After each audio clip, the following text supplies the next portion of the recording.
everybody, welcome back. If you'd like to learn how to do what you're hearing right now, stick around. I'm going to show you right now. Okay, welcome back to the channel. I'm super excited, you guys. So I just did a music therapy session yesterday at a treatment center, a local treatment center where I work, and I brought this handpan, this one right here, and people loved it, of course. I mean, it's very exotic. It's very fun to play. In fact, many of my participants said they couldn't stop playing it. They just loved it. They loved how easy it was, and I'll tell you what I did to make it easier for them. But they were mesmerized, as are many people, by the handpan. So I'll talk about this instrument as we move forward. Then, once they were playing that, I got them involved with this, and then I accompanied them on the ukulele and the Native American style flute and the cajon, all the instruments, and I had a shaker, all the instruments you just heard. And I'm going to play this again for you, and then we're going to go through part by part, and I'm going to share what I did. So not only will you learn how you can use these instruments if you play any of these, but I'm also going to talk to you as a facilitator of community drumming. And this relates to our community drumming ongoing course over at Patreon. And if you're not hip to that, you can join us over here, patreon.com/Kalani, where we're doing all kinds of things. Every week, every month, there's Zoom of flute alongs. So you play live with me via Zoom on your flutes. There's ukulele content over there supported by the Ukulele Club channel. There's percussion hangs, all kinds of stuff. So if you're interested in any of this, join me over there, and I can answer your questions and give you more guidance. And there's a lot more videos over there on the Patreon site. Okay, so let me just introduce you to the instruments. Well, actually, first I'm going to go back and play a little bit of this track. So here's the track.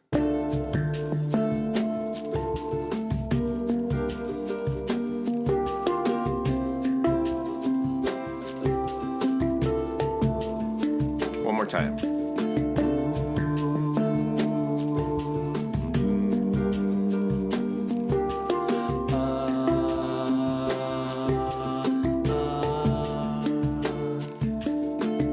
All right. So I've got all those in the looper, and let me take you through it. So I want to start with the ukulele, and we're going to talk about chords in a second. The chords I was using are D minor, which is our root. We're going to think of that as the one chord in this case. That's right. So that matches the handpan. And then I took the same chord shape and I move it basically down a fret, down a string, and we play G minor, and that would be the 4 chord in D minor. And then I played C major, which would be the 7 chord, or the flat 7 chord, going back to D minor. Now, if we were in a major key and I did this, I could go to the major key, which is F. Very satisfying. But I'm staying in D minor. But you could include F major in this kind of sequence, or slightly similar, just a similar sequence. Okay, so those were the chords on the ukulele, and I was just cycling through them: D minor, G minor, C, D minor, and then it repeats. So D minor is at the beginning and the end of that 4 measure vamp or sequence. The flute I was using and am using is an A flute. Wait a minute. Aren't you in D minor? Yes.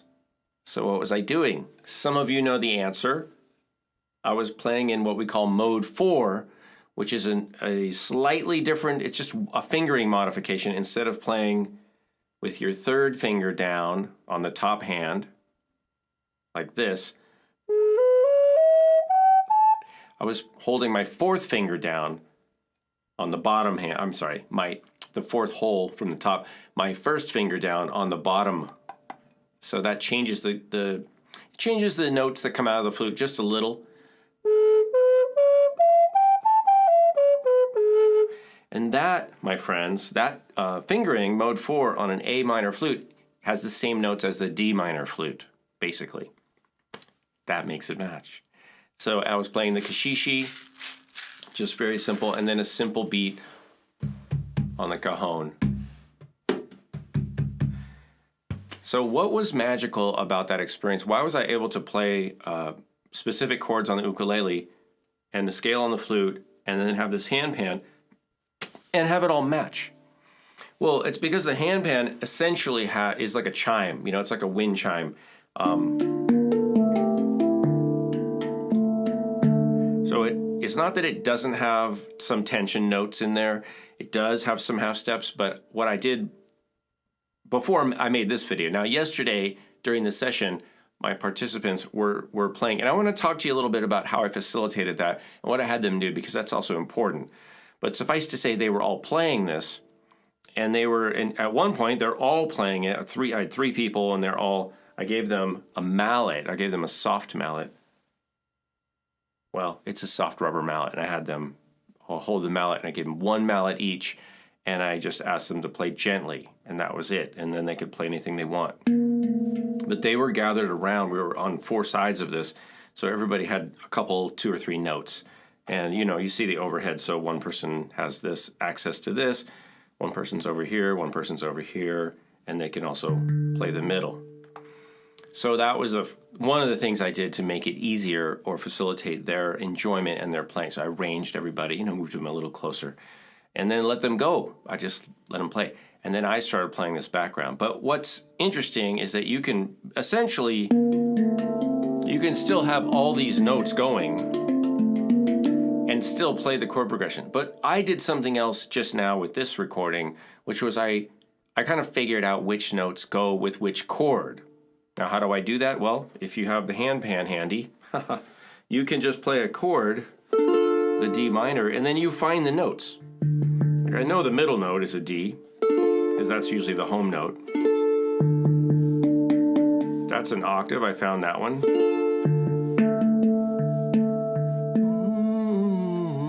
That's the 5th. And that's the octave of that. So these are the kind of home notes. Now, if I played another note, that kind of fits, right?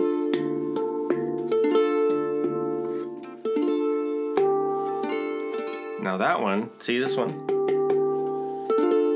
Doesn't really, I mean, you know, you could play any notes with anything, but it's a little bit tense, right? That one too, this one too. Yeah, so these 3 up here, kind of more tension. And also this one. So I would then check this box, right? I know these 4 notes work with the D minor. Let's go to the G minor, and then we do the same thing. See,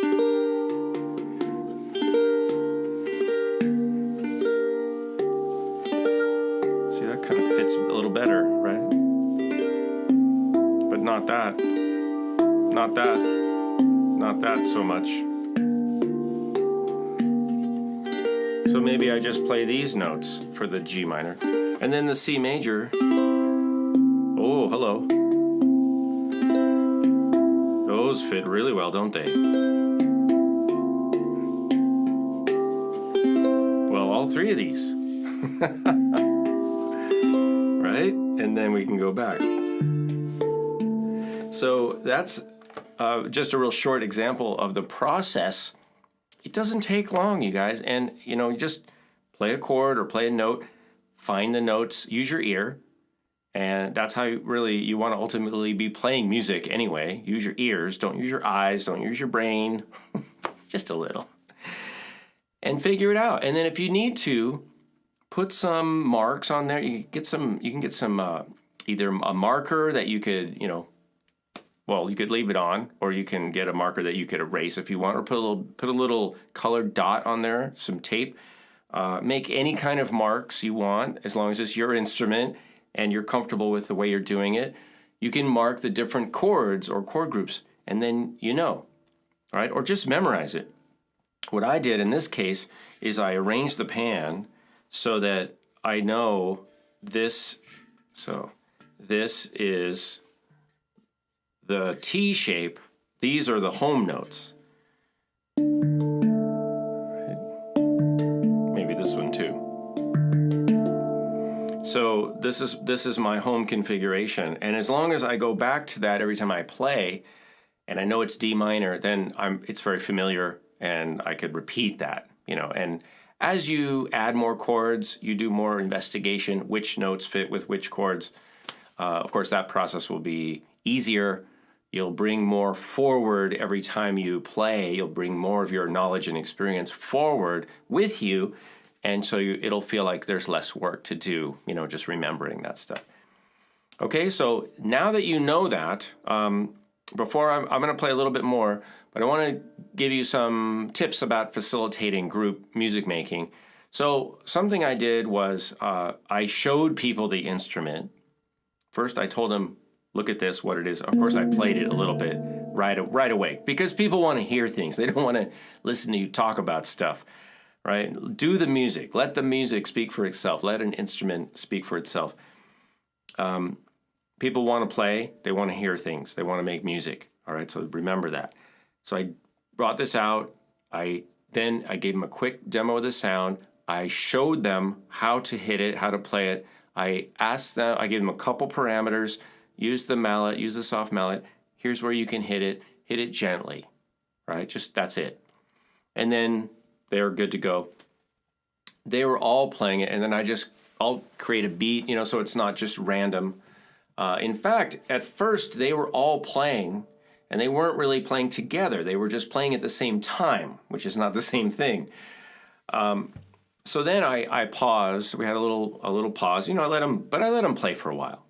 It doesn't bother me that they're playing and they're not together. It's not up to me to dictate what they do. But as a little upgrade, I just asked them, I said, this time start playing and play together. Play with the same beat to the same pulse.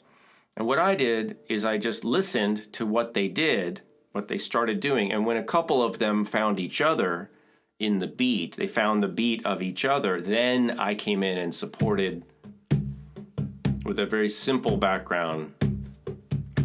So I wasn't dictating anything to them. I was just supporting what they were already doing and thereby strengthening that foundation, making it easier for them to play together. So then they played together for a while all at the same time.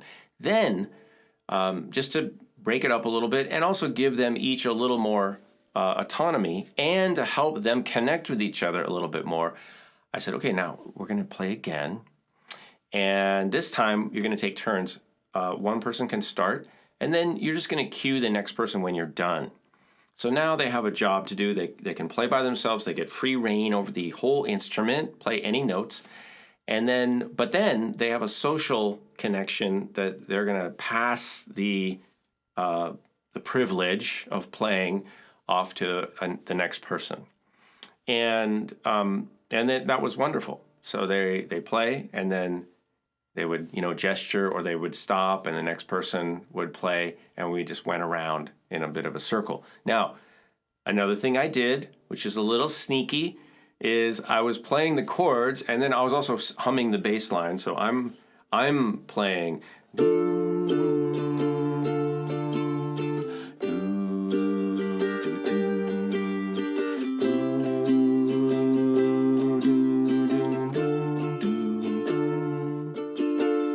And then I would basically play through that a couple times, and if the person was still playing, like there wasn't a sign of them passing it off to the next person, what I did, and what was really effective, is I used a musical cue. I didn't say, hey, give him a turn. I didn't talk. I didn't make a direct gesture. I used a musical cue, and this is what we talk about. This is an example of what I mean by facilitating through the music, right? This is powerful. Is I played, instead of just playing constantly, I would do this.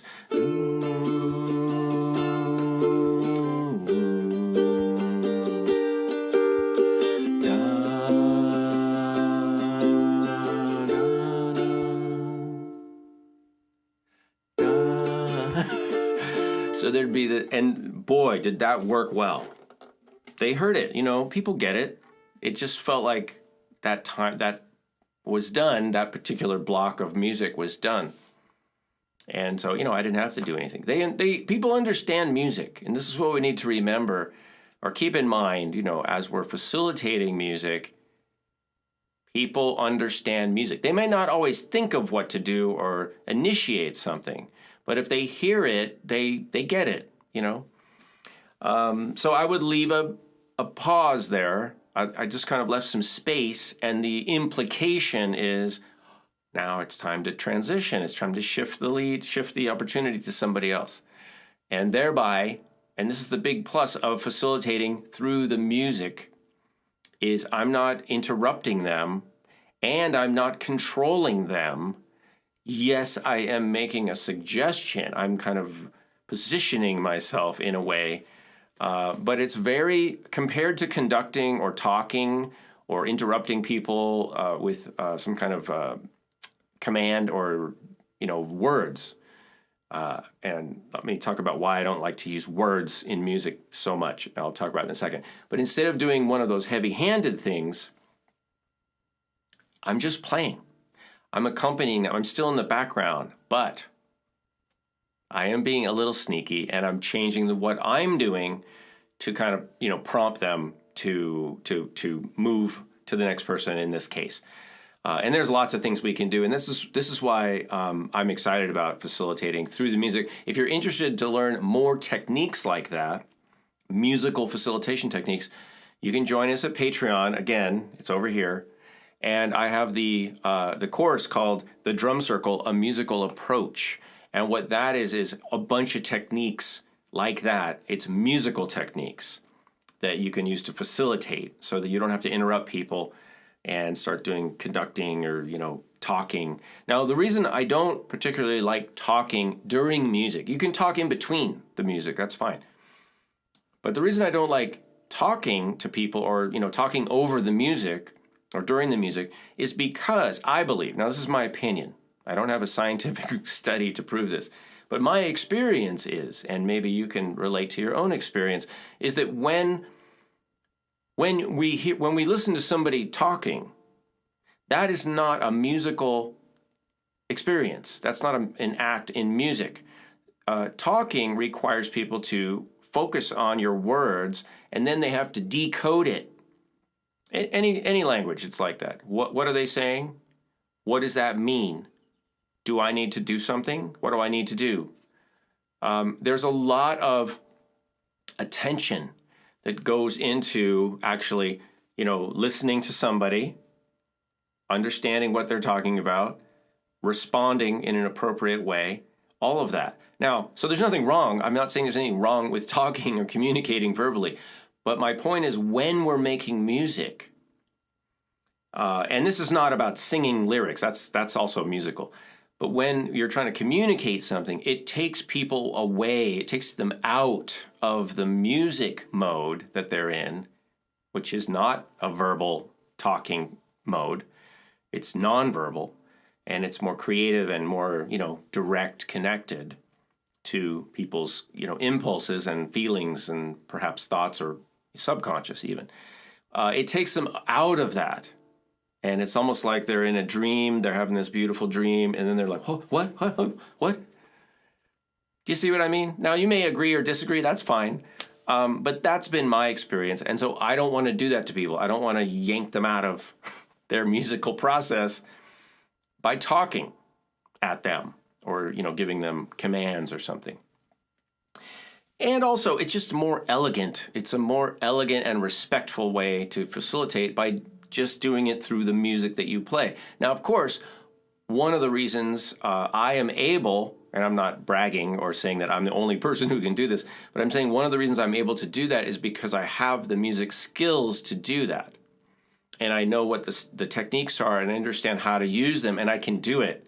Now, if for some people that don't have the musical skills to do that, or they're not sure what to do, or if they even know what to do, they're not really able to do it, musically speaking, then they might be more inclined to use another method like conducting or talking.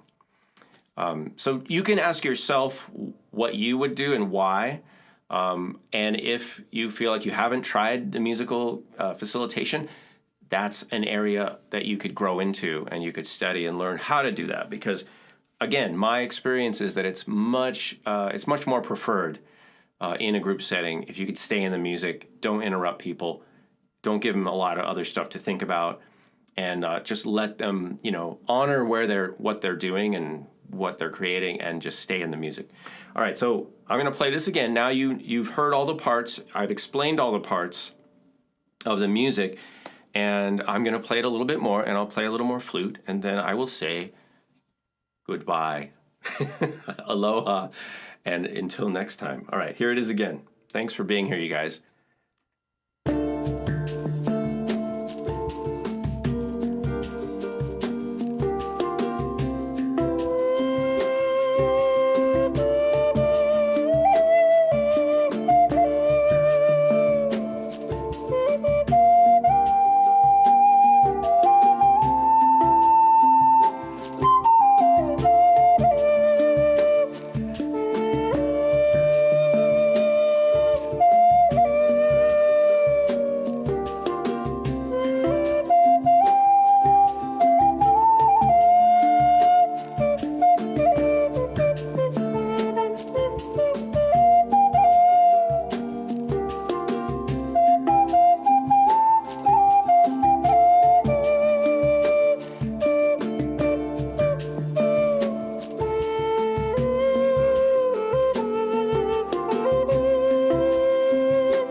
You guys. Remember, we have a lot going on at patreon.com/Kalani. If you have any questions for me, you can contact me over there. Thanks for dropping by World Drum Club. I appreciate you all. I'll see you soon.